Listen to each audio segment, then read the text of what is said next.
The regional director made a reckless decision that cost him his $250,000 a year executive role, and when he tried to intimidate a lower-level employee by threatening that person's family, the employee quietly recorded every word and sent the evidence straight to federal prosecutors, ensuring the director would never hold a position of power again. It all started when the director, once seen as an industry leader, manipulated financial reports to cover up massive budget discrepancies. But when his deceit began to unravel, he pinned the blame on an unsuspecting employee, hoping to save his own career. What he didn't anticipate was that the employee he targeted wasn't just diligent but exceptionally methodical. Instead of panicking, the employee strategically documented every illegal demand, every veiled threat, and every inappropriate conversation.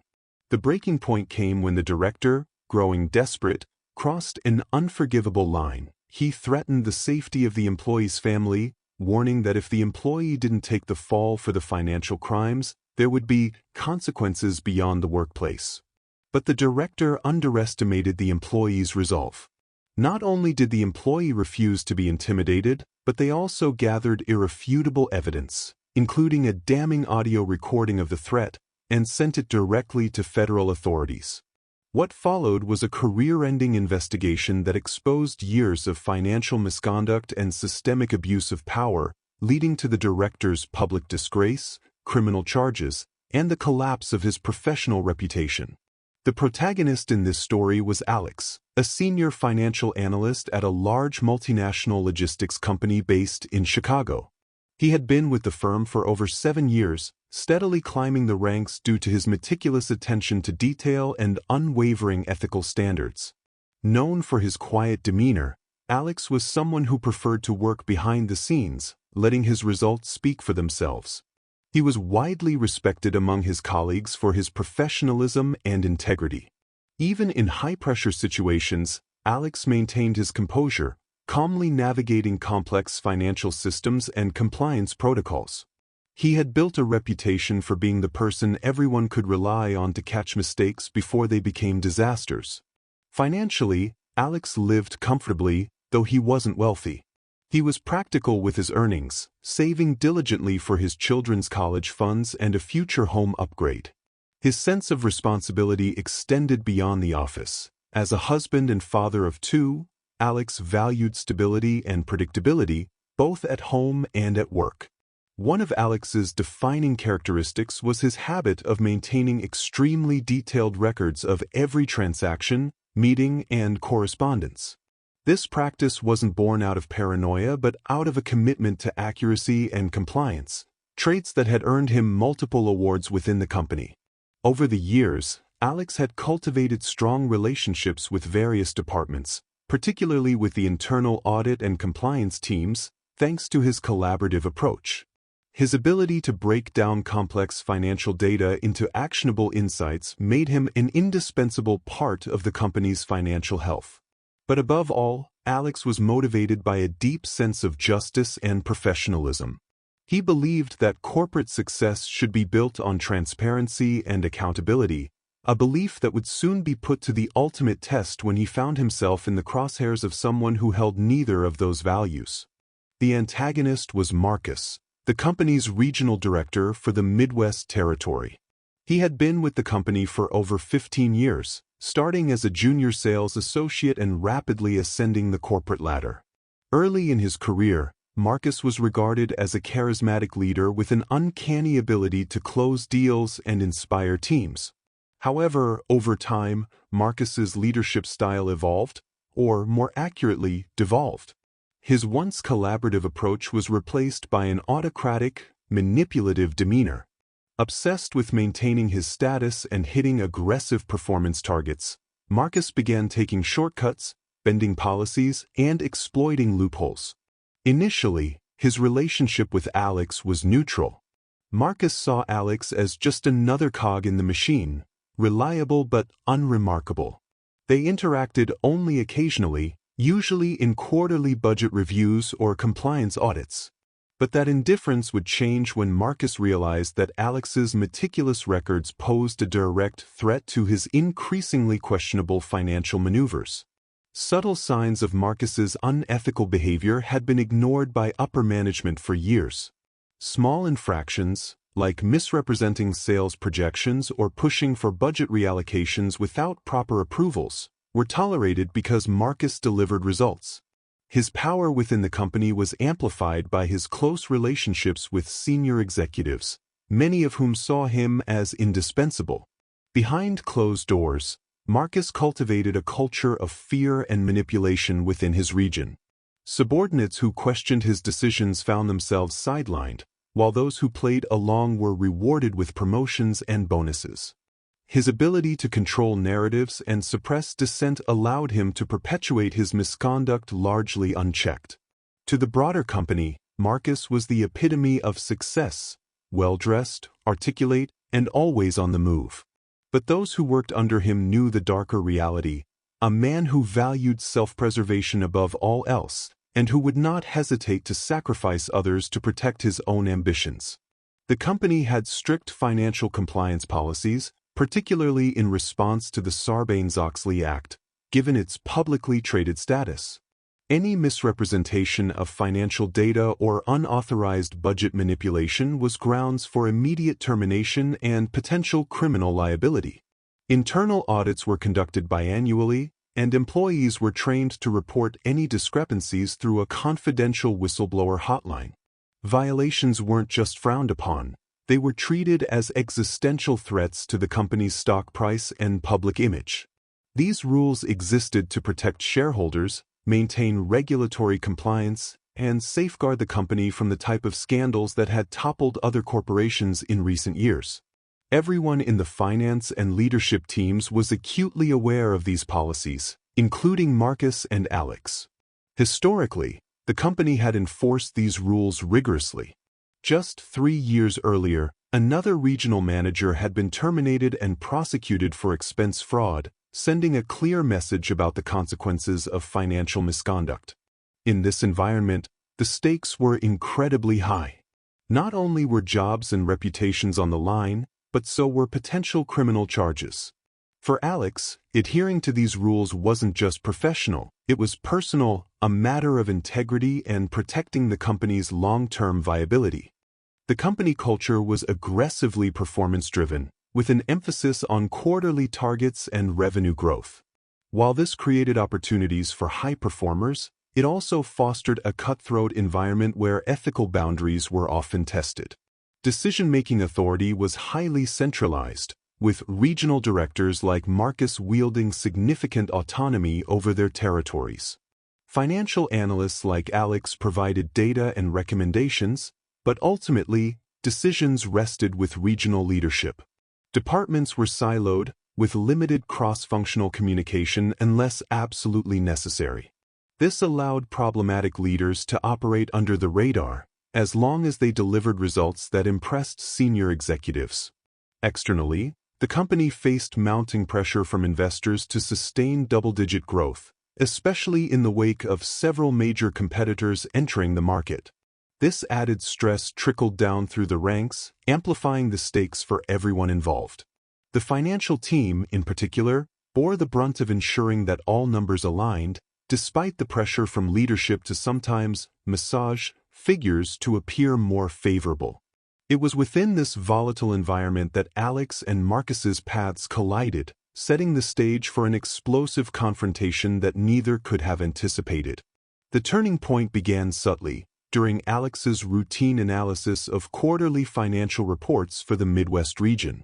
As always, he meticulously cross-referenced internal projections with actual revenue and expense data. But this time, something didn't add up. There were discrepancies in the shipping costs allocated to several major client accounts. Expenses appeared inflated, with multiple transactions routed through obscure third-party vendors that Alex didn't recognize.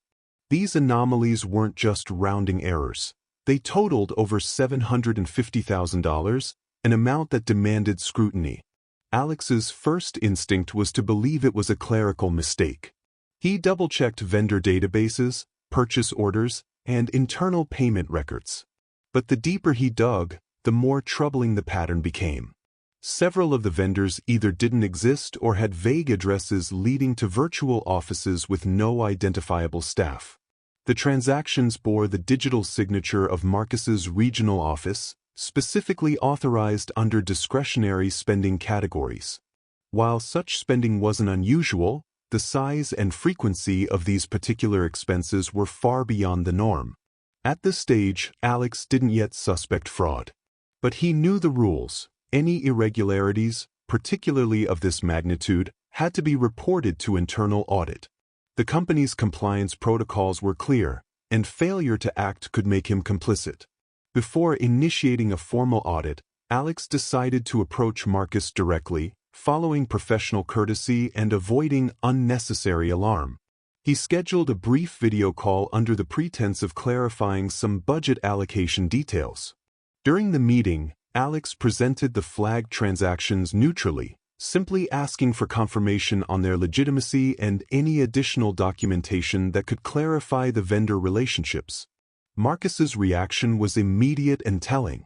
He brushed off the concerns with a rehearsed charm, attributing the discrepancies to a recent expansion initiative involving outsourced logistics partners.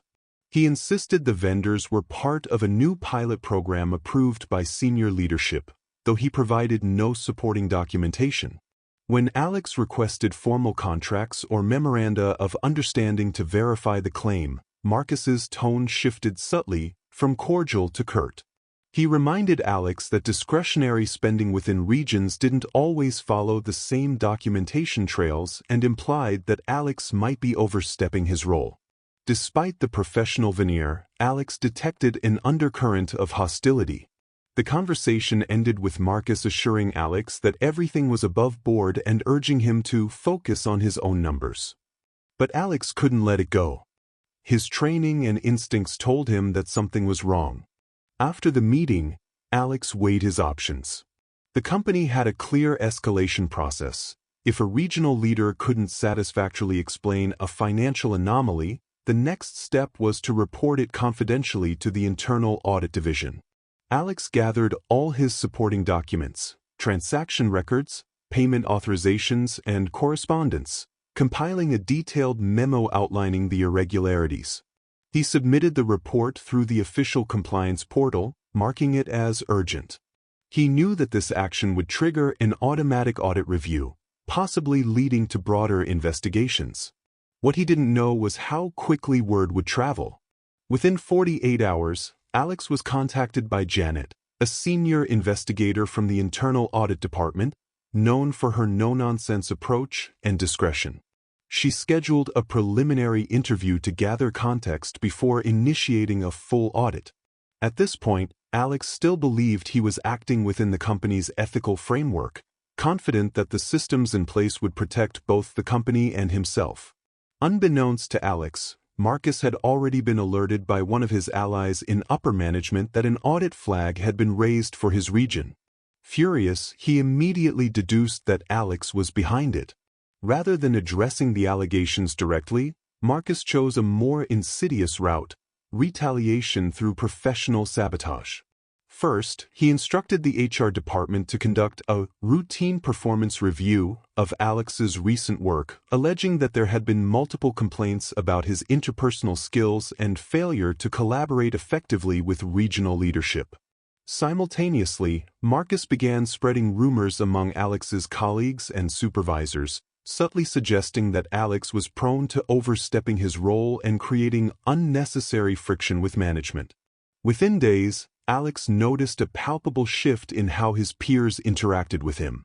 Emails went unanswered, invitations to key meetings disappeared, and he was subtly sidelined from strategic projects he had previously led. Though no formal disciplinary action had yet been taken, the message was clear: Alex was being isolated and undermined. But for Alex, retreat wasn't an option. He had already set the wheels of accountability in motion, and now he realized he was in much deeper than he had anticipated. Within days of Alex's report, the internal audit team launched a formal investigation into the Midwest region's finances. Janet, the senior investigator, requested access to all relevant documents, vendor contracts, and payment authorizations associated with Marcus's office. The scope of the audit quickly expanded. Preliminary findings uncovered not just the $750,000 in questionable shipping expenses Alex had flagged, but a broader pattern of financial misconduct. Over $2 million in fraudulent transactions spanning multiple quarters were identified, all funneled through a network of shell companies connected to Marcus's personal acquaintances. The internal audit team worked discreetly but efficiently, conducting interviews with regional staff, reviewing internal communications, and freezing certain financial accounts to prevent further malfeasance. Alex was kept in the loop on a need-to-know basis. He knew the investigation had confirmed his suspicions but remained unaware of its full extent. What he did know, however, was that the situation had escalated beyond his control. The confrontation Alex had been dreading finally arrived. Late in the afternoon, Alex received a terse calendar invite from Marcus. Private meeting, urgent. No agenda. No context. When the video call connected, Marcus's demeanor was icy. Gone was the affable charm. In its place was a cold, calculated hostility. "I know what you did," Marcus began, his voice low and deliberate. "You think you're some kind of corporate hero? You've made a big mistake." Alex maintained his composure, reiterating that he had followed company policy in reporting financial discrepancies and that the audit team would determine the facts. But Marcus wasn't interested in policy. He accused Alex of betraying the team, jeopardizing the region's stability, and acting out of personal ambition. He warned Alex that such reckless behavior would have consequences, both for his career and his professional reputation. Before Alex could respond, Marcus abruptly ended the call, leaving Alex staring at a blank screen, his heart pounding. It was the clearest signal yet. This was no longer just about accounting irregularities, it was a personal battle. Just minutes after the confrontation with Marcus, Alex received an unexpected email from the Human Resources Department. Subject: Mandatory meeting, performance concerns. The meeting was scheduled for the next morning. No further details were provided. Alex immediately suspected that Marcus had made good on his threat, initiating formal disciplinary proceedings in retaliation. He reviewed his recent performance metrics, client feedback, and project deliverables, all of which had been exemplary. Still, the ambiguity of the meeting weighed heavily on him. He knew from experience that such unscheduled HR meetings rarely boded well, especially when preceded by a powerful executive's informal campaign against an employee. That evening, Alex prepared meticulously, organizing documentation that evidenced his compliance with company policy, the timeline of his actions, and the professional nature of his audit report. He also reached out, quietly and confidentially, to an employment attorney for advice, recognizing that this situation might soon move beyond internal channels. As the office lights dimmed and the building emptied out, Alex sat alone at his desk, fully aware that the most critical phase of this ordeal was yet to come. Alex realized that Marcus had crossed a line from corporate misconduct into outright retaliation. At this point, Alex knew he couldn't rely solely on internal processes. The stakes had escalated beyond preserving company resources. It was now about protecting his own career and livelihood. He began preparing meticulously. First, he compiled every email, report, and meeting note relevant to the fraudulent activities he had uncovered. He ensured that all data was backed up on a secure, encrypted personal device, in compliance with whistleblower protection protocols. Next, Alex documented every interaction with Marcus following the financial report, especially the veiled threats and the abrupt HR summons. He even requested a transcript of the HR meeting to ensure there was a formal record of everything discussed. Understanding the gravity of the situation, Alex consulted an employment lawyer with expertise in corporate whistleblower cases. The lawyer confirmed that Alex had acted within his legal rights and advised him to file a formal complaint with the Securities and Exchange Commission, SEC, given the scale of the financial fraud and the potential impact on shareholders. While Alex quietly gathered his arsenal, Marcus remained unaware that his intended victim was transforming into a formidable adversary, leveraging every resource at his disposal for the ultimate counterstrike. Alex initiated the first phase of his plan by submitting an anonymous report to the SEC through their whistleblower program. The detailed documentation he provided, including transaction records, vendor contracts, and internal communications, painted a comprehensive picture of the fraud orchestrated by Marcus. Simultaneously, Alex sent a carefully worded internal memo to the company's board of directors, outlining his findings and alerting them to potential liabilities under the Sarbanes-Oxley Act. This memo was not accusatory but factual and professional, ensuring that it couldn't be dismissed as a personal grievance. The second phase unfolded when the SEC responded swiftly, launching an official inquiry and requesting all relevant documents from the company. The news sent shockwaves through the executive leadership, leading to an emergency board meeting.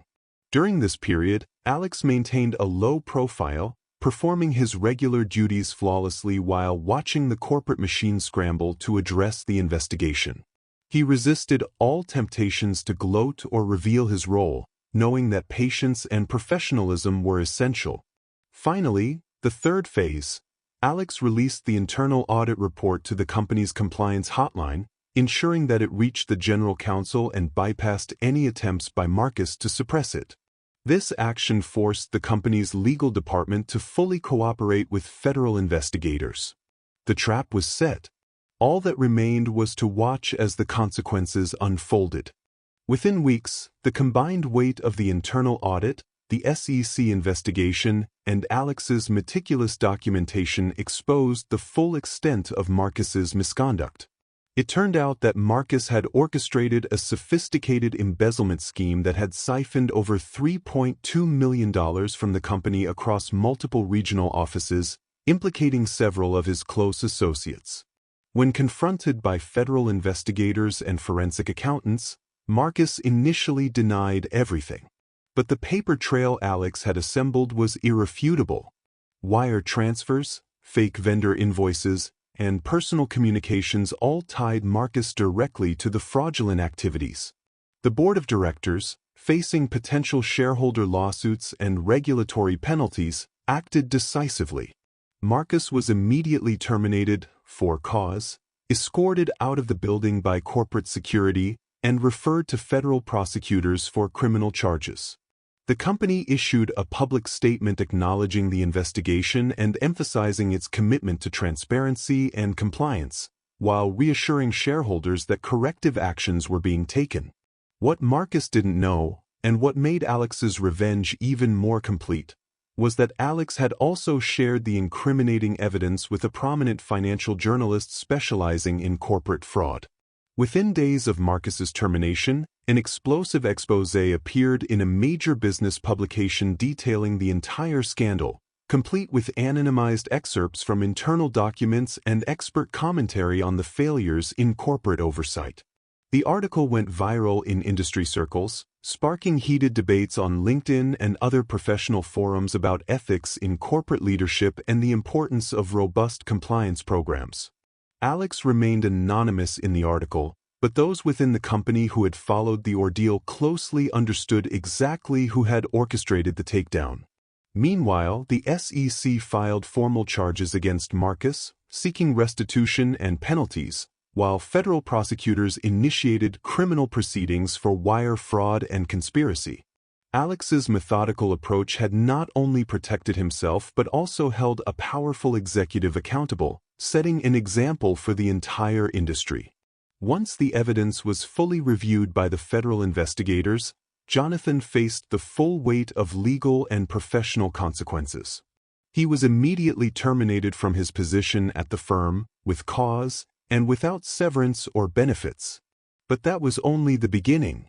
The federal prosecutors filed multiple charges against him, including obstruction of justice, extortion, and making criminal threats across state lines, all directly linked to the audio recordings and the financial fraud meticulously documented by Alex. As news of Jonathan's crimes spread, Professional associations swiftly revoked his CPA license and barred him from practicing in the financial sector ever again. His personal reputation, once built on years of networking and backroom deals, was completely destroyed.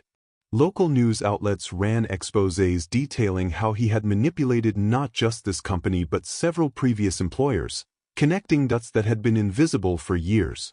Several of Jonathan's longtime allies within the company, those who had turned a blind eye or even aided his schemes, were also implicated. A secondary internal investigation led to the termination or demotion of multiple senior managers who had either failed to act or actively covered for Jonathan's misconduct. The company itself was fined heavily for compliance failures by regulatory bodies, leading to a comprehensive overhaul of its internal controls. The firm's stock plummeted as investor confidence was shaken, prompting emergency restructuring and the hiring of an external consultancy to rebuild the company's compliance programs from the ground up. What started as Jonathan's personal vendetta against Alex turned into a corporate catastrophe, reshaping the organization permanently.